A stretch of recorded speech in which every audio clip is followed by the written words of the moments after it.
मित्रों, हर हर महादेव। लघु सिद्धांत कौमुदी के इस सरलतम पाठ में आप सभी का स्वागत है। पूर्व कक्षा में हमने पपी शब्द को देखा और पपी शब्द के समान ही यही जो कि मार्गवाची शब्द है और एक शब्द है वातप्रमी जो कि मृग विशेष शब्द है, तो इनके रूप पपीवत ही चलेंगे।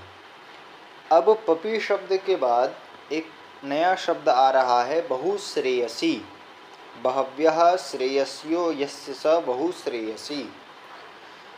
तो बहुश्रेयसी इस शब्द की अर्थवद धातुर प्रत्यय प्रातिपदिकम इस सूत्र के द्वारा प्रातिपदिक संज्ञा अनंतरम सु की उत्पत्ति प्रथमा विभक्ति एक वचन की विवक्षा में सुप्रत्यय आया, अनुबंध लोप हुआ तो बचेगा केवल स।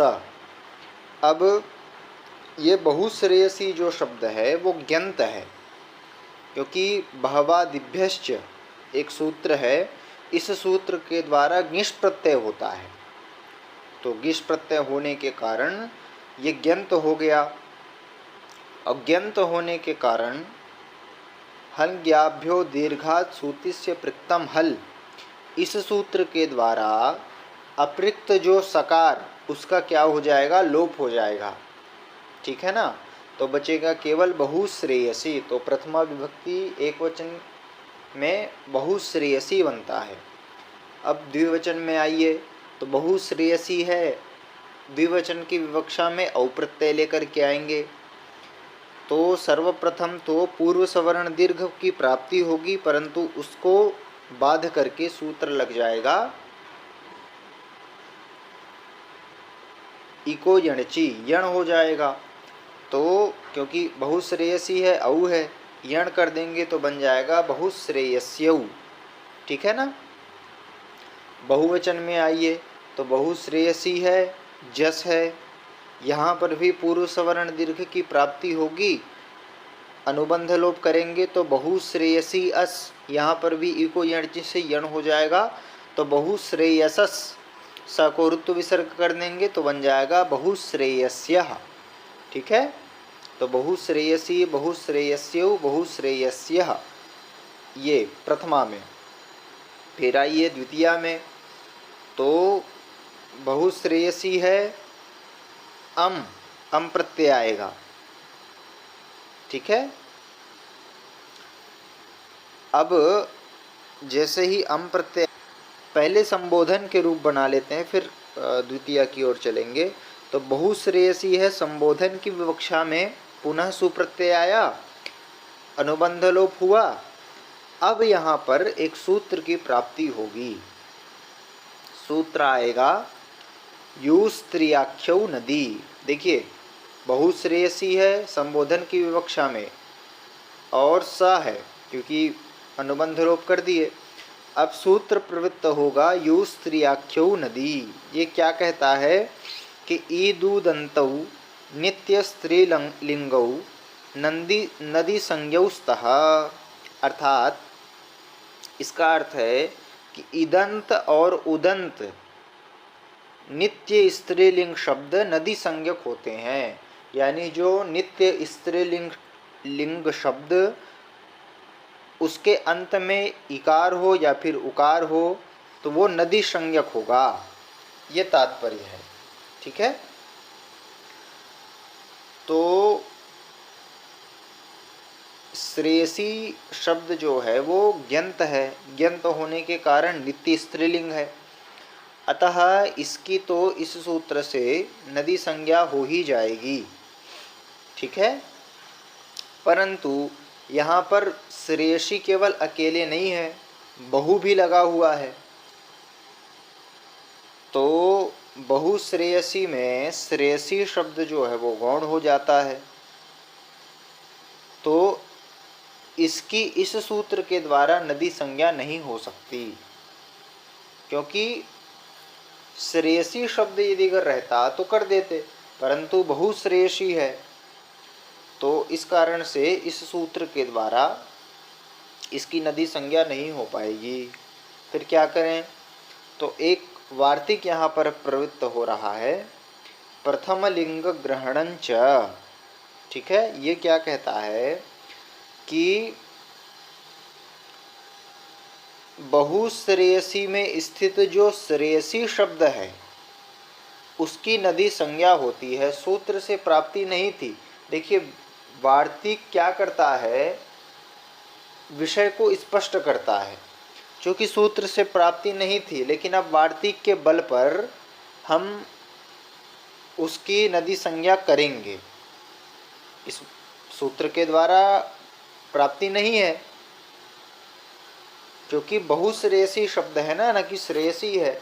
तो अब प्रथम लिंग ग्रहणं च इस वार्तिक के द्वारा ये क्या कहता है कि बहुश्रेयसी में स्थित जो श्रेयसी शब्द है उसकी नदी संज्ञा होती है।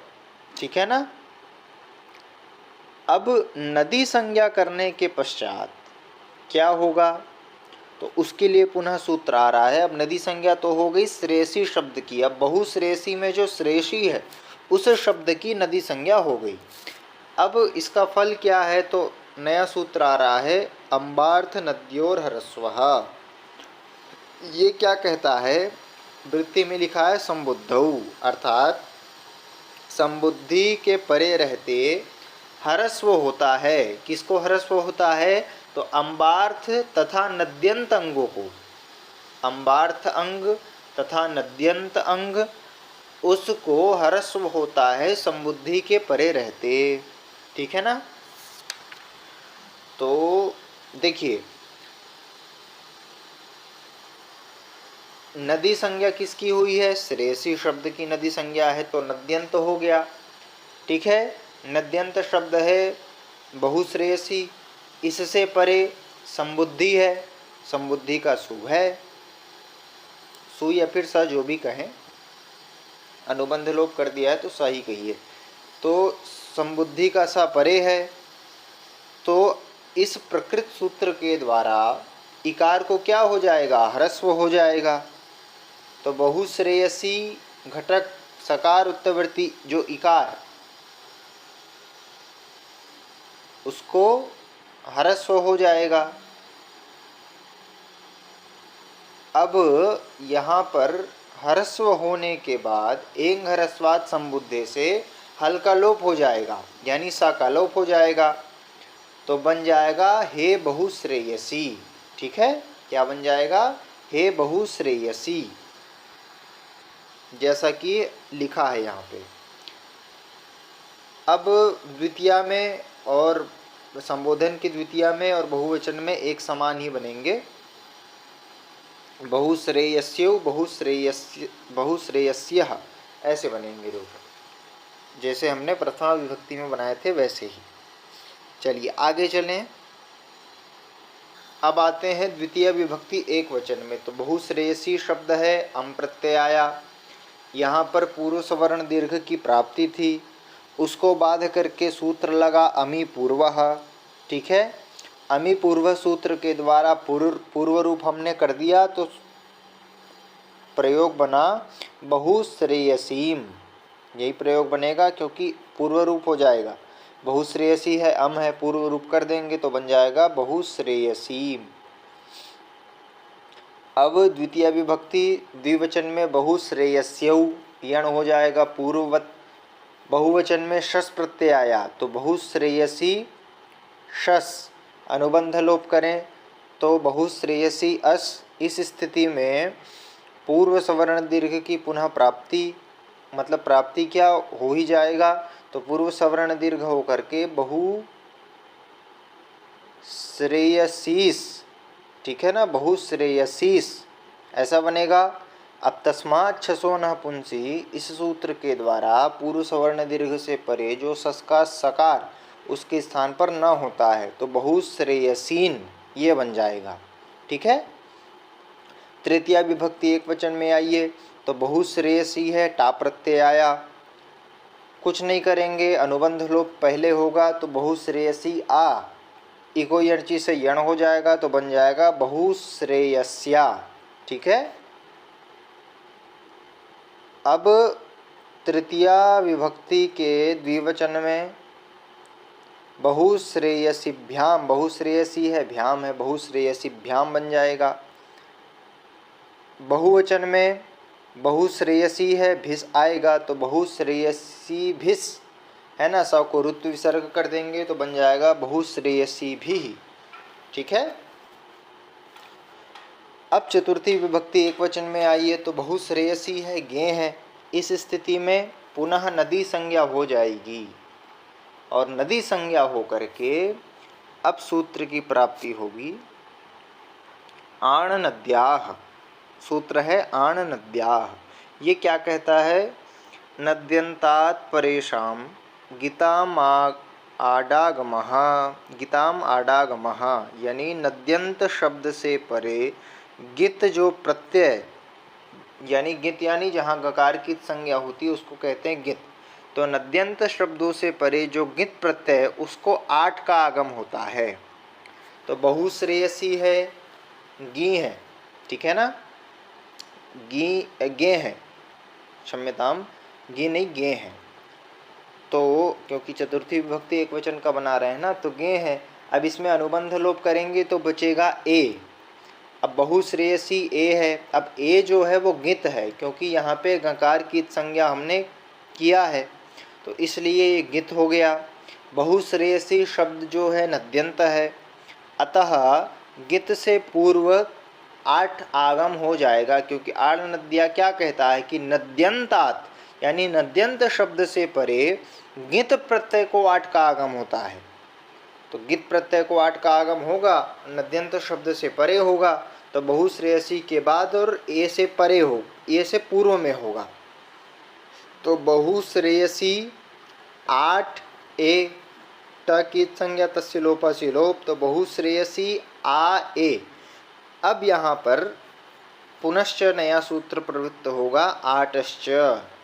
आटश्च क्या कहता है कि आटोचि परे वृद्धिरेकादेशः स्यात्, अर्थात आठ से अच परे रहते पूर्व पर के स्थान पर वृद्धि एकादेश होता है। ठीक है ना, यानी जो आपने आठ आगम किया है उससे अच परे हो तो पूर्व पर के स्थान पर क्या होता है? वृद्धि एकादेश होता है। तो देखिए बहुश्रेयसी आ और ए, ठीक है। अब आठ से परे अच ए है तो पूर्व पर के स्थान पर वृद्धि करेंगे तो आ और ए के स्थान पर क्या हो जाएगा? आई हो जाएगा। तो बहुश्रेयसी आई। अब इस दशा में ई को यणची से यण हो करके क्या हो जाएगा? बहुश्रेयस्यै, ई के स्थान पर यह हो गया, उधर ए है ही, तो बहुश्रेयस्यै ये प्रयोग बन जाएगा। ठीक है ना।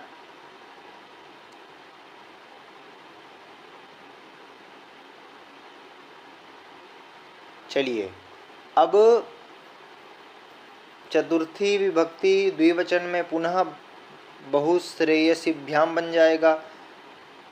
बहुवचन में बहुश्रेयसीभ्यः,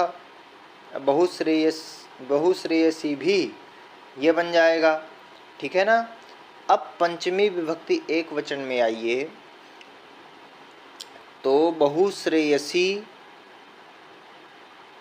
गस प्रत्यय आएगा। ठीक है। पुनः नदी संज्ञा, नदी संज्ञा होकर के आण नद्या से आठ का आगम हो जाएगा। तो बहुश्रेयसी आ अस, आठ में से ट चला गया तो आ अस, क्योंकि गस में अनुबंध लोप कर दिए तो अस बचेगा। तो बहुश्रेयसी आ अस, आ और पूर्व सवर्ण दीर्घ कर देंगे तो आस हो जाएगा वो। तो बहुश्रेयसी आस। अब आटश्च के द्वारा वृद्धि तो हो ही जाएगी। अब यहाँ पर ई को यणची से यण लगा देंगे, यण कर देंगे तो बहुश्रेयसी है, आस है। अब ई को यणची से यण कर देंगे तो बन जाएगा बहुश्रेयस्यास। अब स को ऋतु विसर्ग कर देंगे तो बन जाएगा बहुश्रेयस्याः। ठीक है। अब पंचमी में पुनः द्विवचन में बहुश्रेयसिभ्यः, ठीक है ना, बहुश्रेयसिभ्याम और बहुश्रेयसिभ्यः ये बन जाएंगे। अब षष्ठी एक वचन में पंचमी के समान ही रूप बनेगा जैसा अभी आपने बनाया बहुश्रेयस्याः, ठीक है। अब द्विवचन में आ जाइए, बताने की आवश्यकता है नहीं उसको, तो बहुश्रेयसी है और ओस प्रत्यय आएगा तो बहुश्रेयस्योः यण कर देंगे तो बन जाएगा बहुश्रेयस्योः। अब षष्ठी बहुवचन में आइए तो बहुश्रेयसी है, आम है। अब इस स्थिति में पुनः नद्यंत नदी संज्ञा होने के बाद ह्रस्व नद्यापो नुट इस सूत्र के द्वारा नुट का आगम हो जाएगा तो बहुश्रेयसी नुट आम, ट की हलंतिम शीत संज्ञा नकार उत्तवर्ती उकार की उपदेशे अजनुनासिकित इस सूत्र शीत संज्ञा दोनों कथ से लोपा से लोप तो बहुश्रेयसी न आम, ठीक है। तो बहुश्रेयसी नाम, अवर्णत्व तो होगा नहीं तो बन जाएगा बहुश्रेयसी नाम। अब सप्तमी विभक्ति में आइए तो सप्तमी विभक्ति एक वचन की विवक्षा में हम प्रत्यय लेकर के आएंगे घी तो बहुश्रेयसी घी। अब इस अवस्था में एक नूतन सूत्र की प्राप्ति यहाँ पर हो रही है, गेराम नद्याम निभ्यः। क्या कहता है भैया ये सूत्र, तो नद्यंताद आवंताद निशब्दाच परस्य गेह आम, अर्थात नदी संज्ञक शब्द से परे, आवंत शब्द से परे, नि शब्द से परे जो गी उसके स्थान पर आम आदेश होता है।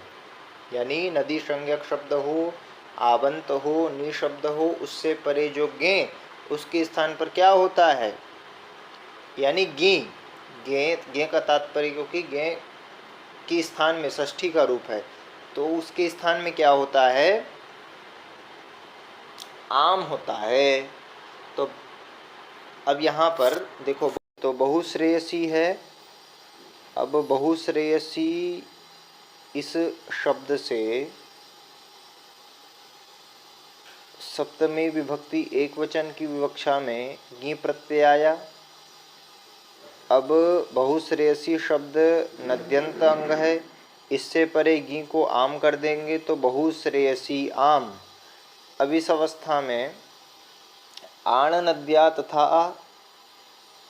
ह्रस्व नद्यापोनुट इस दोनों सूत्रों की युगपत प्राप्ति होगी, परंतु विप्रतिषेधे परम कार्यम इस सूत्र के द्वारा आठ होकर के बहुश्रेयसी आठ आम, क्योंकि आठ हो जाएगा तो बहुश्रेयसी आम, ठीक है। अब